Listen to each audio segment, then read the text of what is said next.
وہ فلسفی جس نے دنیا کو ایک زخم کی طرح دیکھا۔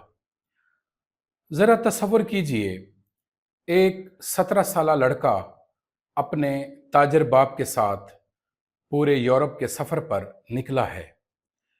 یہ کوئی عام سیاحتی دورہ نہیں، بلکہ باپ نے عجیب طور پر اپنے بیٹے کو صرف محلات اور عجائب گھر نہیں دکھائے، بلکہ اسے پاگل خانے دکھائے، قید خانے دکھائے، اور فرانس کے شہر تولون میں وہ بدنام زمانہ غلاموں کی جیل بھی دکھائی، جہاں زنجیروں میں جکڑے قیدی دن رات بحری جہازوں پر مشقت کرتے تھے۔ اس لڑکے نے وہاں انسانی تکلیف کو اس کی خام یعنی راہ اور بے نقاب صورت میں دیکھا۔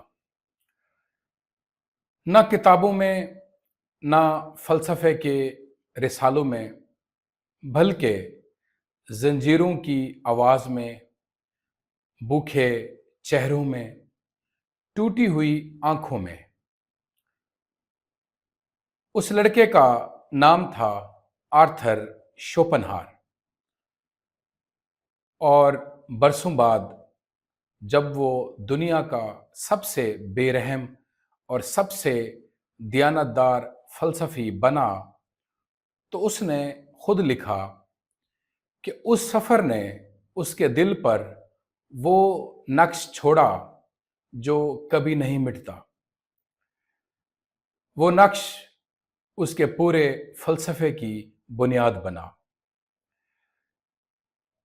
یہ دنیا خوشی کے لیے نہیں بنی، یہ دنیا تکلیف کا ایک وسیع میدان ہے، اور جو کوئی یہ سمجھتا ہے کہ زندگی کا مقصد خوشی ہے، وہ ابھی زندگی کو دیکھنے کے قابل نہیں ہوا۔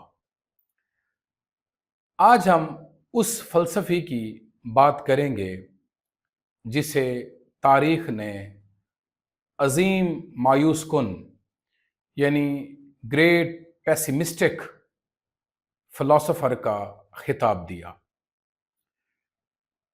مگر جس نے خود کو کبھی مایوس نہیں سمجھا، کبھی پیسیمسٹک نہیں سمجھا، بلکہ خود کو واحد ایسا شخص سمجھا جس نے آخر کار سچ کی ہمت کی۔ اور ہم یہ سوال بھی اٹھائیں گے جو آج اس ڈیجیٹل دور میں پہلے سے کہیں زیادہ گہرا اور تکلیف دہ ہو چکا ہے۔ کیا انسان کبھی واقعی مطمئن ہو سکتا ہے، یا خواہشات کا کوئی خاتمہ ہی نہیں؟ یہاں آپ رک کر اپنے آپ سے پوچھئے، کیا آپ کو یاد ہے آخری بار جب آپ نے کوئی چیز شدت سے چاہی اور وہ مل گئی؟ اس لمحے آپ کو کتنی خوشی محسوس ہوئی، اور وہ خوشی کتنی دیر رہی؟ ایک دن، ایک گھنٹہ، یا وہ خوشی ملتے ہی ایک نئی خواہش میں بدل گئی؟ یہی سوال ہے جس نے شوپنہار کو ساری زندگی نہیں چھوڑا۔ شوپنہار کی پیدائش 1788 میں ڈائزنگ کے ایک امیر تجارتی گھرانے میں ہوئی۔ اس کا باپ ایک کامیاب تاجر تھا، سخت مزاج مگر ذہین۔ اس کی ماں یوہانا ایک باصلاحیت ناول نگار تھی، جو بعد میں ویمار کے ادبی حلقوں کی روح رواں بنی، جہاں خود گوئٹے جیسے عظیم شاعر اس کی محفلوں میں شریک ہوتے۔ مگر